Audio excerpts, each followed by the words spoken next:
Now, the fire has faded, but the promise is about to rise. Let's step once more into the story that shaped nations. The legacy of faith, Abraham, Part 2, the journey and the promise. Before we continue this sacred journey through time, make sure to subscribe to the channel for more ancient stories of faith and destiny. Don't forget to like, share, and hit the bell icon so you never miss a new chapter. He who walks with faith walks not alone. The fire had died, but its story lived. The city that had once mocked Abraham now whispered his name in fear and wonder. Some said he was a magician, others that he was chosen by the unseen Lord who commands even the flames. But Abraham sought neither fear nor fame. He sought only the truth and the path that led to him. He left the city behind, its towers swallowed by dust and time, and walked into the open land where silence spoke the language of the soul. The wind brushed against his robe, carrying with it the scent of earth after rain.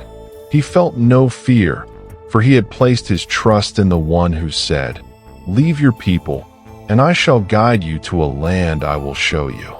And so he journeyed, a lone figure across endless plains, his faith his only companion, his heart his only map. Days turned into nights, and nights into the hush of dawn. He crossed rivers and valleys, watching stars rise and fall like sentinels of heaven. He spoke to his Lord as one speaks to a friend unseen, yet ever near. "My Lord, I have left all that I knew. Show me where you will have me dwell." And in the stillness of morning, he felt an answer within his chest, a peace deeper than words, a warmth like the first light of day. In time, Abraham came upon a fertile land, where rivers wound through fields of green. There he met a woman of quiet grace, Sarah, daughter of nobility, heart of belief. When he spoke of the one God, her eyes shone with understanding, for faith recognizes its own reflection. Let the story begin. Together they worshipped under open skies, their prayers rising like incense to the unseen realm. The people around them watched, whispering, but Abraham and Sarah were steadfast, a man and woman bound not by tribe or custom, but by divine truth. But peace does not last long in lands where kings believe themselves gods. For word reached the ears of the Pharaoh of Egypt that a man had come to his borders preaching of one Lord over all. Soldiers came, glittering like iron beneath the sun. They led Abraham and Sarah before the throne. The Pharaoh leaned forward, his voice cold and smooth. "Who are you, wanderer, that you bring strange words into my land?" Abraham answered calmly, "I am but a servant of the Lord of the heavens and the earth."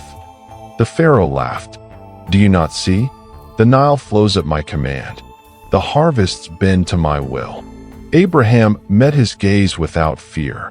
"You command only what was given to you. It is he who gives, he who withholds, he who raises, he who humbles." The court murmured. The Pharaoh's smile wavered. He looked to Sarah, her face veiled in dignity and light.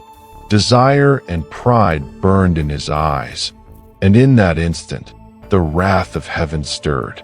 For when he reached toward her, his hand froze midair, struck by a pain that scorched his very bones. He fell back, gasping, crying out to Abraham, "Pray to your Lord that he may lift this curse from me." Abraham raised his hands and whispered, "O Lord, you are most merciful." At once, the Pharaoh's pain left him. He rose trembling, and though pride remained in his eyes, fear had entered his heart that he said to Abraham, "Go from this land, you and your wife, and take with you gifts and servants, for I will not stand against your God." And among those who followed them was a woman of faith, gentle and humble, Hagar, destined to become part of a story that would echo through ages.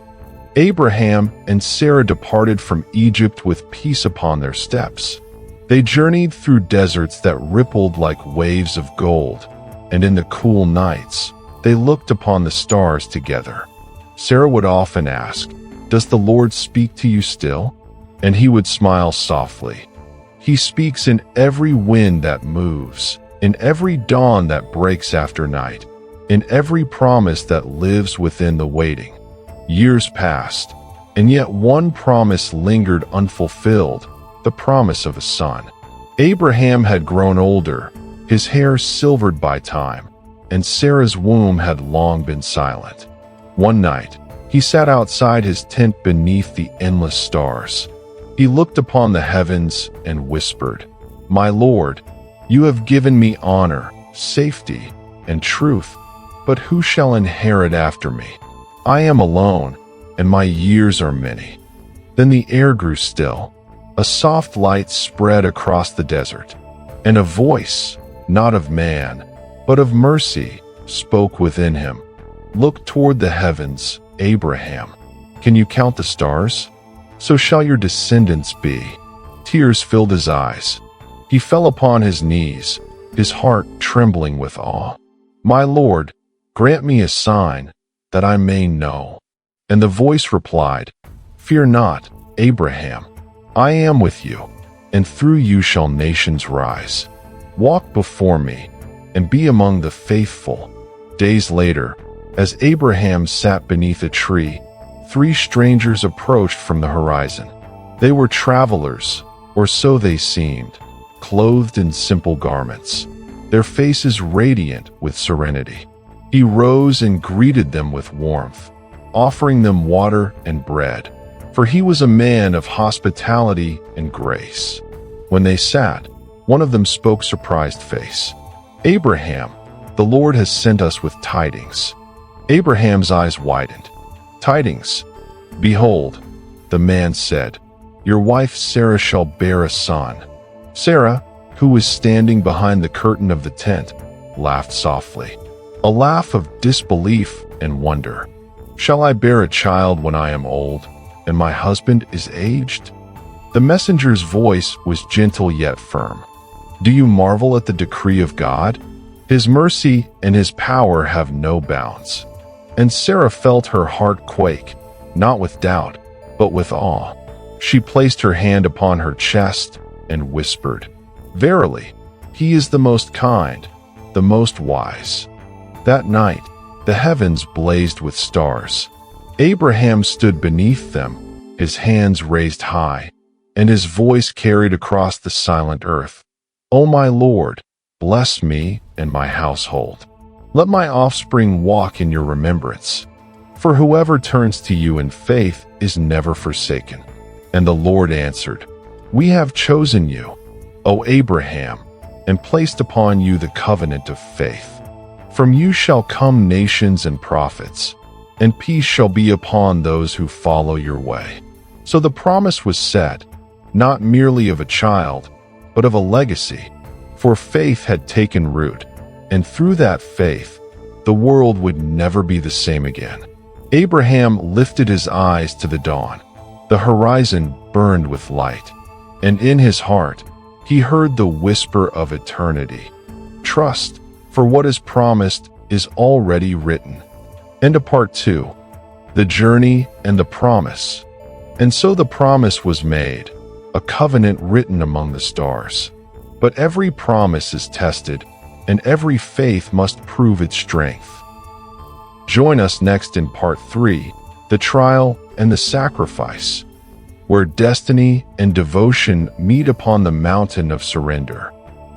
Don't forget to like, share, and subscribe, because the legacy of faith has only just begun.